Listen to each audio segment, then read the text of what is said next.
அனைவருக்கும் வணக்கம். நான் உங்கள் 5ஆம் தலைமுறை ஜோதிடர் ராம்குமார் ராஜேந்திரன்.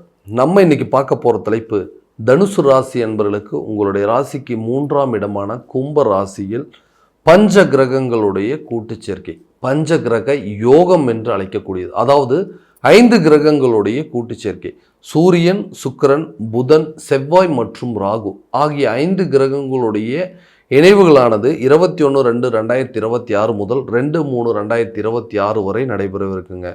சூரிய பகவான் ஒருவருக்கு ஆற்றலையும் தன்னம்பிக்கையும் தலைமை பண்பு வகிக்கக்கூடிய யோகத்தையும் சுயமரியாதை கௌரவத்தையும் தரக்கூடியவர். சுக்கிரன் ஆடம்பரம், செல்வாக்கு, சொகுசு வாழ்க்கை, காதல், கலை, அழகு, உறவு மற்றும் இன்பங்களை தரக்கூடியவர். புதன் ஒருவருக்கு புத்தியையும் அறிவையும் திறனையும் வித்தையும் பகுப்பாய்வையும் தரக்கூடியவர். செவ்வாய் பகவான் ஒருவருக்கு தைரியத்தையும் வீரத்தையும் ஒழுக்கத்தையும் துணிச்சலையும் தரக்கூடியவர். ராகு ஆசை, மாயை, எதிர்பாராத சில நிகழ்வுகளும் அதே நேரத்தில் கர்ம வினைகளும் தரக்கூடியவர். ஆக இந்த 5 கிரகங்களுடைய இணைவுகளானது 3ஆம் இடமான தைரியஸ்தானத்தில் நடைபெறவிருக்குங்க. இந்த நிகழ்வு காலகட்டங்களில் தனுசு ராசி என்பவர்களுக்கு தங்களுடைய வாழ்க்கையில் எந்த விதமான அற்புதங்கள் மற்றும் மேன்மைகளை தரப்போகுது அப்படிங்கிறத இந்த காணொலியில் தெளிவாகவும் துல்லியமாகவும் பார்க்கலாங்க. நம்ம சேனலை ஃபஸ்ட் டைம் பார்க்குறவங்களா இருந்தால் சப்ஸ்கிரைப் பண்ணிக்கோங்க, பெல் பட்டனை கிளிக் பண்ணி ஆல் அப்படிங்கிற ஆப்ஷன் கொடுத்துக்கோங்க.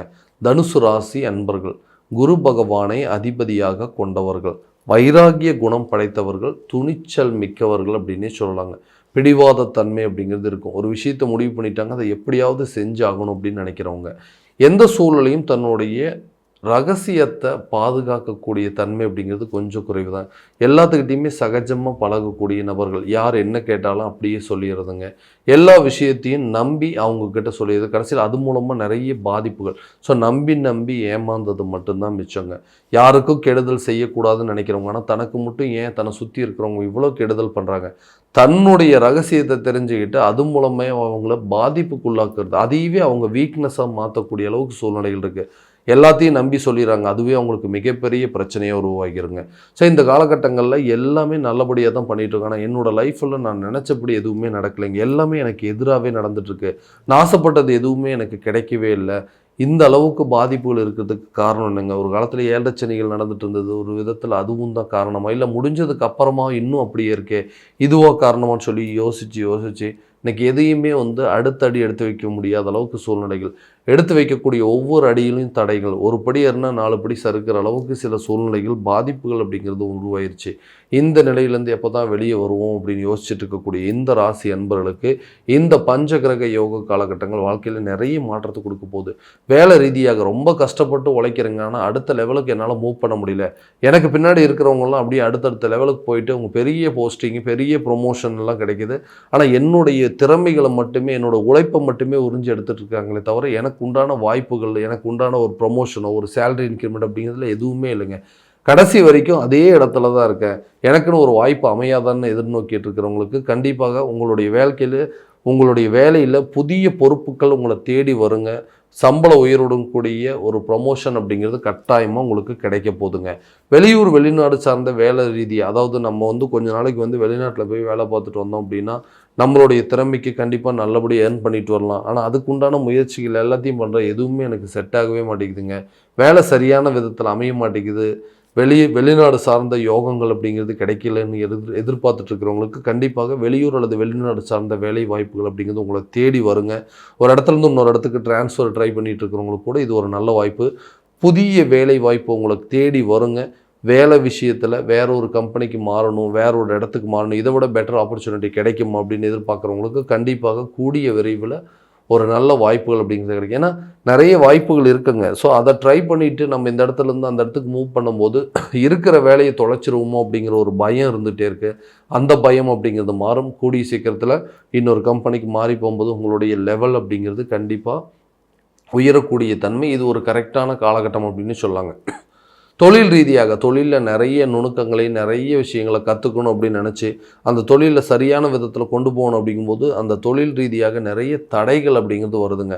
அடுத்த லெவலுக்கு மூவ் பண்ண முடியல. நிறைய கற்றுக்கிட்டோம், நிறைய விஷயங்கள் செயல்படுத்தணும்னு நினைக்கிறோம். ஆனால் தொழிலில் எந்த ஒரு முன்னேற்றமும் இல்லாமல் இருக்குது. இருக்கிற லெவல் நாளுக்கு நாள் நஷ்டத்தை மட்டுமே ஏற்படுத்திகிட்டு இருக்குங்க. பணம் வந்துட்டு லாபம் வரலினாலும் பரவாயில்ல, அட்லீஸ்ட் நஷ்டமாகாமல் இருந்தால் போதும் அப்படின்னா, எதிர்பார்த்த விஷயத்தில் போட்ட பணமெல்லாம் வந்து தேவையில்லாத இழப்புகளாக மாறுது, நஷ்டங்களாக மாறுதுங்க. புதிய தொழிலை தொடங்க முடியல, அந்த தொழிலை வந்து அடுத்த லெவலுக்கு கொண்டு போக முடியல. நிறைய ஐடியாஸ் இருக்குங்க, நிறைய விஷயத்தை செயல்படுத்தணும்னு நினைக்கிறேன். ஆனால் ஒரே ரீதியாக தான் போயிட்டுருக்கு. அப் அண்ட் டவுன்ஸ் எதுவுமே இல்லாமல் அப்படியே ஒரே சீராகவே போயிட்டுருக்கு. லாபமும் இல்லை, நஷ்டமும் இல்லை. இதை நடத்தாமே இருக்கலாமே அப்படிங்கிற அளவுக்கு குழப்பம் வந்துடுது. ஸோ புதிய வாய்ப்புகள் உங்களை தேடி வருங்க. புதிய அதாவது கூட்டாளிகள் மூலமாக உங்களோட பிஸ்னஸை வந்து அடுத்த லெவலுக்கு கொண்டு போவீங்க. நிறைய விஷயத்தை டிஸ்கஸ் பண்ணி பார்ட்னர்ஷிப் மூலமாக நார்மலாக இருக்கக்கூடிய பிஸ்னஸை அடுத்த லெவலுக்கு கொண்டு போகிறதுக்கான வாய்ப்புகள் அப்படிங்கிறது உருவாகுங்க. ஸோ தொழில் ரீதியாக வெளியூரோ அல்லது வெளிநாடு பயணங்கள் மேற்கொள்வீங்க.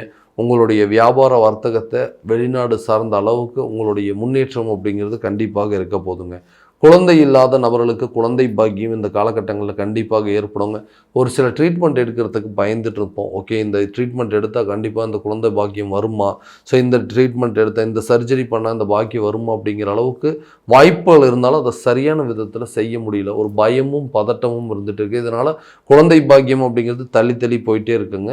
அந்த நிலை மாறும். கூடிய விரைவில் குழந்தை சம்மந்தப்பட்ட பாக்கியங்கள் அப்படிங்கிறது உருவாகும்.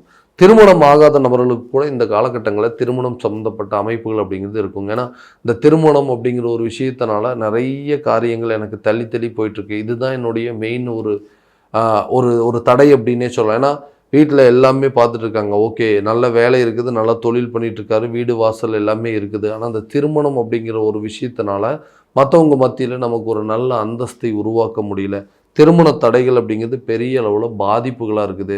நீண்ட நாட்களாக வந்து இது ஒரு தடையாகவே இருக்குது. எல்லாம் அமைஞ்சு திருமண லெவலுக்கு, அதாவது மணவர வரைக்கும் ஏறியாச்சுங்க. ஆனால் திடீர்னு ஏதோ ஒரு காரணத்தினால இந்த திருமணம் அப்படிங்கிறது தடைப்பட்டு இன்றைக்கி வந்து கல்யாணம் ஆகாமல் அளவுக்கு சூழ்நிலைகள் இருக்குது. அந்த நிலைகள் மாறும். கூடிய சீக்கிரத்தில் திருமணம் சார்ந்த யோகங்கள் அப்படிங்கிறது தேடி வருங்க. காதலர்கள் மத்தியில் இருக்கக்கூடிய பிரிவினைகள் அப்படிங்கிறது கூடிய சீக்கிரத்தில் விலக போது கணவன் மனைவிக்கிடையே நல்ல ஒரு ஒற்றுமை அப்படிங்கிறது மேலும். ஏன்னா காரணமே இல்லாமல் சண்டை போட்டிருந்தோம். எதுக்காக வந்து சண்டை போடுறோம்னே தெரியலைங்க. ஒருத்தருக்கு ஒருத்தர் விட்டு கொடுத்து போகக்கூடிய மனநிலை அப்படிங்கிறது இல்லை. யார் வந்து பேசுறது அப்படிங்கிறதுலே சில பிரச்சனைகள் இருக்குது. அவங்க தானே என்னை விட்டுட்டு போனாங்க, அவங்களே என்னை தேடி வரட்டும், இவங்க தானே என்னை விட்டுட்டு போனாங்க, இவங்களே தேடி வரட்டும்னு சொல்லி காரணமே இல்லாமல் ஒரு ஈகோனால வந்து பிரிந்த குடும்பத்தை மறுபடியும் ஒன்று சேர்த்த முடியாத நிலையும், பிரிந்த காதலர்கள் ஒன்று சேர முடியாத நிலை, தன்னை வேண்டான்னு விட்டுட்டு போன நபர்கள்கிட்ட போய் மறுபடியும் திரும்ப பேசி அவங்கள வர வைக்கக்கூடிய நிலை, இந்த மாதிரி விஷயங்கள் எல்லாமே வாழ்க்கையில் மிகப்பெரிய தடைகளாக கொடுத்துட்ருக்கு. ஏன்னா நல்ல அமைப்புகள் இருக்குங்க. கணவன் மனைவிக்கிடையே நல்ல ஒரு ஒற்றுமை இருக்குது. அந்த பிரச்சனையை ஈஸியாக பேசி தீர்த்து கொள்ளக்கூடிய அளவுக்கு தான் இருக்குங்க. அதை யார் பேசுறதுங்கிற ஒரு ஈகோனால எல்லா விஷயமும் பாதிக்கப்பட்டு இன்றைக்கி ஒருத்தருக்கு ஒருத்தர் வந்து பிரிந்து வாழக்கூடிய அளவுக்கு நிலைகள் இருக்குது. அந்த நிலைகள் மாறும். பிரிந்த நபர்கள் ஒன்று சேருவாங்க. பிரிந்த கணவன் மனைவி ஒன்று சேருவாங்க. காதலர்கள் மத்தியில் இருக்கக்கூடிய கசப்பான அனுபவங்கள் மாதிரி அவங்க ரெண்டு பேரும் சேர்ந்து அந்த காதலை வந்து திருமணம் லெவலில் ஒப்புதல் பெறுவதற்கான வாய்ப்புகள் அப்படிங்கிறது இருக்குங்க. பிரிந்த நபர்கள் ஒன்றிணைவதற்கான சில யோகங்களும், விட்டு சென்ற நபர்களை தன்னை தேடி வரக்கூடிய அளவுக்கு வாய்ப்புகள் அப்படிங்கிறது இந்த காலகட்டங்களில் உருவாகும். வீடு வண்டி வாகனம் சார்ந்த யோகங்கள் அப்படிங்கிறது உங்களை தேடி வரப்போகுதுங்க. புதிய வண்டி வாகனங்கள் மாற்றுவதற்கான முயற்சிகள், ஆடை ஆபரணங்களை வாங்குவதற்கான சில வாய்ப்புகள் அப்படிங்கிறது கண்டிப்பாக இந்த காலகட்டங்களில் இருக்கும். ஸோ வாடகை வீட்டில் இருக்கிறவங்க சொந்த வீட்டுக்கு போகிறதுக்கான முயற்சிகள், அல்லது வீட்டு வேலை நின்று போயிருந்தவங்க கூட அந்த வீட்டு வேலையை மறுபடியும் தொடங்குவதற்கான வாய்ப்புகள்லாம் இந்த காலகட்டங்களில் கண்டிப்பாக உருவாகும். ஆரோக்கியம் சார்ந்த கெடுதல்கள் உங்களை விட்டு விலக போதுங்க. கண்டிப்பாக ஆரோக்கியத்தில் கொஞ்சம் கவனம் செலுத்தணும். ஹெல்த் ரிலேட்டடாக இது வரைக்கும் இருந்த அந்த பிரச்சனைகள் அப்படிங்கிறது உங்களுக்கு தெரிஞ்சு அதற்குண்டானபடி சில மருத்துவ முயற்சிகள் எடுப்பீங்க. ஆரோக்கியத்தில் கவனம் செலுத்தி கரெக்டான நேரத்தில் தூங்குறதும், கரெக்டான நேரத்தில் கரெக்டான ஃபுட் எடுத்துக்கிறது அப்படிங்கிறதெல்லாம் கண்டிப்பாக இந்த டைமில் நீங்கள் எடுத்துக்கணுங்க. கல்வி ரீதியாக இது இருந்து வந்த தடைகள் அப்படிங்கிறது அகலும். கல்வியில் நல்ல முன்னேற்றம் இருக்கும். கல்வியில் நாட்டம் இல்லாத நபர்களுக்கு கல்வி சார்ந்த யோகங்கள் அப்படிங்கிறது உருவாகுங்க.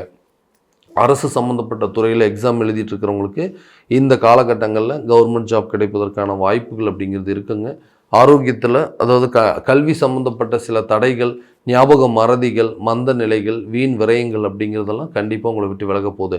கடனை அடைப்பதற்கான முயற்சிகள் இந்த காலகட்டங்களில் நல்ல ஒரு பங்களிப்பு கொடுக்குங்க. ரொம்ப நாளாக எப்படியாவது இந்த கடன் அடைக்கணும், அதுக்குண்டான ஹெல்ப் அப்படிங்கிறது கிடைக்குமான்னு சொல்லி எதிர்பார்த்துட்டு உங்களுக்கு பண வரவுகள் தன்னை தேடி வரும். ரொம்ப நாளாக நீங்கள் யார்கிட்டயாவது உதவி கேட்டிருந்தீங்கன்னா கூட அந்த உதவிகள் இந்த காலகட்டங்களில் உங்களுக்கு கைக்கு வந்து சேரும். ஸோ இது வரைக்கும் நம்ம பார்த்தது எல்லாமே கோச்சார ரீதியான பலன்கள் தான். இந்த பலன்கள் அனைத்து உங்களுக்கு நடக்குமானா உங்கள் சுய ஜாதகத்தை முழுமையாக தெரிஞ்சுக்கிட்டு அதற்குண்டானபடி ஸ்டெப் எடுக்கும்போது தான் கண்டிப்பாக எல்லா விதமான வெற்றிகள் அப்படிங்கிறது உங்களுக்கு கிடைக்குங்க. உங்களுடைய ஜாதகத்தை எங்கிட்ட பார்க்கணும் விருப்பப்பட்டீங்கன்னா கீழே தெரியிற நம்பருக்கு காண்டாக்ட் பண்ணி அப்பாயின்மெண்ட் ஃபிக்ஸ் பண்ணிக்கோங்க. அப்படி இல்லையா உங்களோட ஜாதகத்தை வாட்ஸ்அப் மூலமாக அனுப்பிச்சி வச்சிங்க அப்படின்னா தெளிவான முறையில் கணிச்சு துல்லியமான பலன்கள் அப்படிங்கிறது உங்களுக்கு தெரியப்படுத்தப்படுங்க. மீண்டும் அடுத்த காணொளியில் உங்களை சந்திக்கும் வரை உங்களிடமிருந்து விடைபெறுவது உங்கள் ராம்குமார் ராஜேந்திரன். நன்றி.